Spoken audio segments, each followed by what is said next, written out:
नमस्कार दोस्तों, मैं Arun Joshi Vivekananda institute of IT Barwani की ऑनलाइन क्लासेस में आपका स्वागत करता हूं। दोस्तों, हमारी वीआईटी की ऑनलाइन क्लास में हमारे ऑपरेटिंग सिस्टम सब्जेक्ट में अगला प्रश्न मैं आपके सामने लेकर के आया हूं। विंडोज़ में एसेसरीज मेन्यू को समझाइए। जी दोस्तों, एक महत्वपूर्ण प्रश्न, एक महत्वपूर्ण क्वेश्चन जो कि एग्जाम में पूछा जाता है एसेसरीज से रिलेटेड, कि एसेसरीज मेन्यू को समझाइए या एसेसरीज मेन्यू के अंदर एसेसरीज मेन्यू के प्रोग्राम को समझाइए। दोस्तों, विंडोज ऑपरेटिंग सिस्टम कई प्रकार के फीचर्स, कई प्रकार की विशेषताएं हमको देता है। उन्हीं फीचर्स, उन्हीं विशेषताओं में बात करें तो हमारे सामने है विंडोज के अंदर एसेसरीज मेन्यू। एसेसरीज मेन्यू एक ऐसा मेन्यू विंडोज के अंदर होता है जो विंडोज हमें प्रोवाइड करता है। इसके अंदर जितने भी प्रोग्राम्स होते हैं वह हमें विंडोज स्वतः ही ऑपरेटिंग सिस्टम के साथ में देता है। इन्हें हमें अलग से इंस्टॉल करने की या अलग से ऐड करने की आवश्यकता नहीं होती है।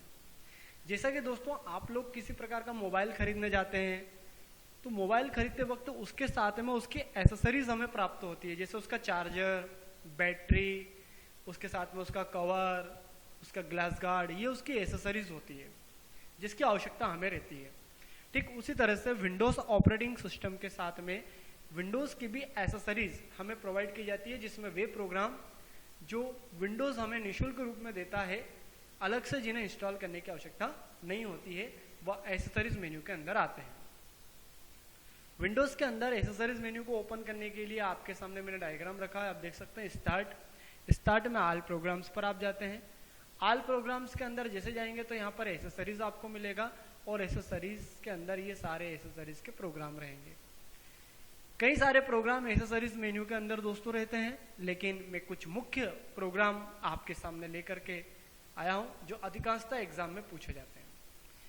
एसेसरीज मेन्यू के अंदर प्रदर्शित होने वाले प्रोग्राम की लिस्ट में एक होता है character map. Character map Windows में एक ऐसी सुविधा होती है दोस्तों, जिसका प्रयोग करके हम ये पता लगा सकते हैं कि किसी भी कैरेक्टर के लिए या किसी भी अक्षर के लिए कौन सी शॉर्ट की है या कौन सी की के द्वारा उसको आसानी से टाइप किया जा सकता है। या कुछ इस प्रकार के सिंबल्स होते हैं दोस्तों जिन्हें हम कीबोर्ड की सहायता से क्रिएट नहीं कर सकते हैं, तो उन्हें हम कैरेक्टर मैप की सहायता से आसानी से ओपन करके हमारे जो डॉक्यूमेंट है, हमारी जो विंडो है, उसके अंदर हम उनको प्रदर्शित कर सकते हैं। और पर्टिकुलर जितने भी प्रकार के टेक्स्ट बॉक्स है उनका एक डायलॉग बॉक्स ओपन हो जाएगा। अलग अलग प्रकार के पर्टिकुलर उसमें लैंग्वेजेस रहेगी। जिस भी लैंग्वेज को आप ओपन करना चाहो उस लैंग्वेज के अनुसार आप कैरेक्टर को आपके डॉक्यूमेंट में ऐड कर सकते हैं, या उसकी शॉर्ट की आप बना भी सकते हैं या उसकी शॉर्ट की का पता भी लगा सकते हैं। दूसरा सबसे महत्वपूर्ण प्रोग्राम होता है दोस्तों कैलकुलेटर। कैलकुलेटर आप सभी जानते हैं, एक ऐसी मशीन जो कैलकुलेशन करने के लिए उपयोग में लाई जाती है। अधिकांशतः इसका उपयोग जो स्टूडेंट्स होते हैं, व्यापारी लोग होते हैं, बिजनेसमैन होते हैं, वो करते हैं कैलकुलेशन करने में। जोड़, घटाव, गुणा भाग वगैरह करना हो, मल्टीप्लाई करना हो, डिवाइड करना हो, ऐड करना हो, सब्ट्रैक्शन करना हो। अब जब आप कंप्यूटर पर वर्क कर रहे होते हैं दोस्तों, और उस समय यदि आपको कैलकुलेटर की आवश्यकता है तो आपको अलग से कैलकुलेटर को लाने की जरूरत नहीं है। विंडोज हमें कैलकुलेटर प्रोग्राम प्रोवाइड करता है। विंडोज में उपलब्ध एसेसरीज ग्रुप में एक टूल का हम प्रयोग कैलकुलेशन के लिए कर सकते हैं, जैसे हम कैलकुलेटर बोलते हैं। विंडोज के अंदर जो कैलकुलेटर दोस्तों होते हैं वो दो प्रकार से वो हमें देता है। एक होता है हमारा स्टैंडर्ड कैलकुलेटर और एक होता है साइंटिफिक कैलकुलेटर। स्टैंडर्ड कैलकुलेटर मतलब साधारण कैलकुलेटर जो हम उपयोग में लाते हैं, जैसे कि सिंपल कैलकुलेटर हमारा होता है, जोड़, घटाव, गुणा, भाग वगैरह हम करते हैं, वो हमारा सिंपल कैलकुलेटर कहलाता है। जैसे आप देख सकते हैं ये जो कैलकुलेटर है हमारा साधारण कैलकुलेटर होता है। और एक प्रकार का होता है साइंटिफिक कैलकुलेटर। आप जैसे क्लिक करेंगे तो साइंटिफिक कैलकुलेटर आपके सामने ओपन हो जाएगा, जिसमें अलग अलग प्रकार के sine, cos theta, tan theta या वर्गमूल, स्क्वायर वगैरह जो अधिकांशतः इंजीनियरिंग स्टूडेंट या फिर पर्टिकुलर मैथ्स, बायो के स्टूडेंट उपयोग में लाते हैं।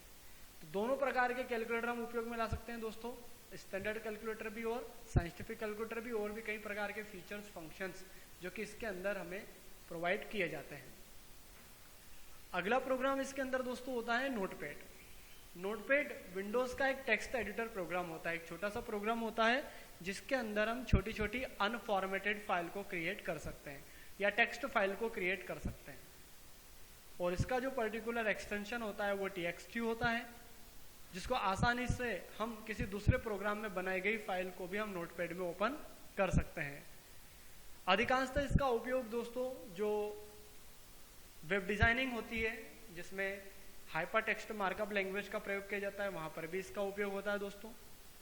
एक छोटा सा वर्ड प्रोसेसिंग सॉफ्टवेयर ये कहलाता है, जिसके अंदर हम छोटी छोटी फाइल्स को क्रिएट करके रख सकते हैं। जैसे आप किसी प्रकार के डाटा को नोट करने के लिए नोटबुक का प्रयोग करते हैं, वैसे ही कंप्यूटर के अंदर कोई इंफॉर्मेशन वगैरह नोट करना है तो एक्सेसरीज मेन्यू के अंदर आप नोटपैड सॉफ्टवेयर को ओपन कर सकते हैं। नेक्स्ट प्रोग्राम है पेंट ब्रश।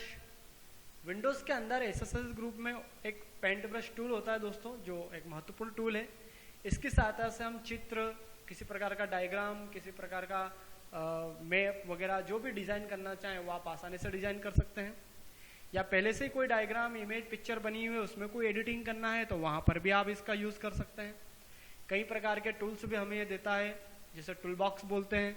टूल बॉक्स के अंदर pencil, curve, rectangle, polygon, ellipse, rounded rectangle या पिक कलर, मैग्नीफायर, ऐसे कई सारे टूल्स होते हैं जिसकी सहायता से हम आसानी से इस सॉफ्टवेयर में ड्रॉ कर सकते हैं या किसी भी ड्राइंग में एडिटिंग कर सकते हैं। नेक्स्ट होता है दोस्तों वर्डपैड। वर्डपैड नोटपैड की तरह एक छोटा सा प्रोग्राम होता है, लेकिन नोटपैड की अपेक्षा इसमें कुछ ज्यादा फीचर्स होते हैं। अगर हम बात करें वर्ड प्रोसेसिंग सॉफ्टवेयर में तो MS वर्ड एक बड़े लेवल पर वर्ड प्रोसेसिंग सॉफ्टवेयर है।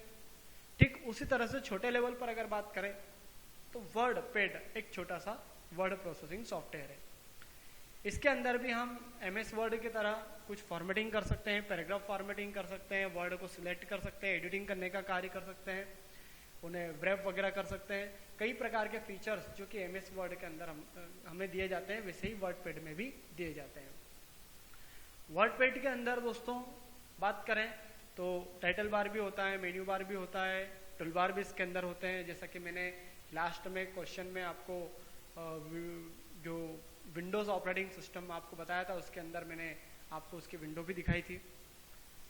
और ओपन करने की प्रक्रिया दोस्तों सभी के ही स्टार्ट, ऑल प्रोग्राम, एसेसरीज, और एसेसरीज के अंदर सभी प्रोग्राम आपको मिलेंगे, जैसे वर्डपैड भी मिलेगा। नेक्स्ट होता है दोस्तों command prompt. Command prompt Windows के अंदर एक एसेसरीज मेन्यू के अंदर कमांड प्रॉम्प्ट टूल होता है, जिसके द्वारा हम कमांड प्रॉम्प्ट विंडो को ओपन कर सकते हैं।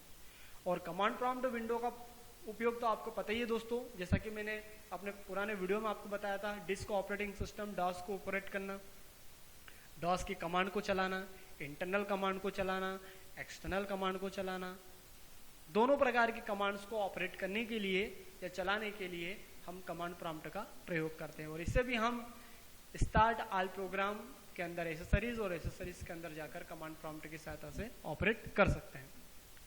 तो ये दोस्तों एसेसरीज मेन्यू के अंदर सबसे महत्वपूर्ण कंपोनेंट प्रोग्राम। और भी कई प्रकार के होते हैं, जैसे कम्युनिकेशन भी होता है, सिस्टम टूल्स भी होता है, एंटरटेनमेंट भी होता है। तो सभी अलग अलग लेवल पर प्रोग्राम जो कि Windows operating system accessories menu के अंदर हमें देता है, जिसकी सहायता से पर्टिकुलर हम विंडोज के अंदर कार्य कर सकते हैं। ये वे प्रोग्राम्स होते हैं जिन्हें अलग से इंस्टॉल करने की या अलग से ऐड करने की हमें आवश्यकता नहीं होती है।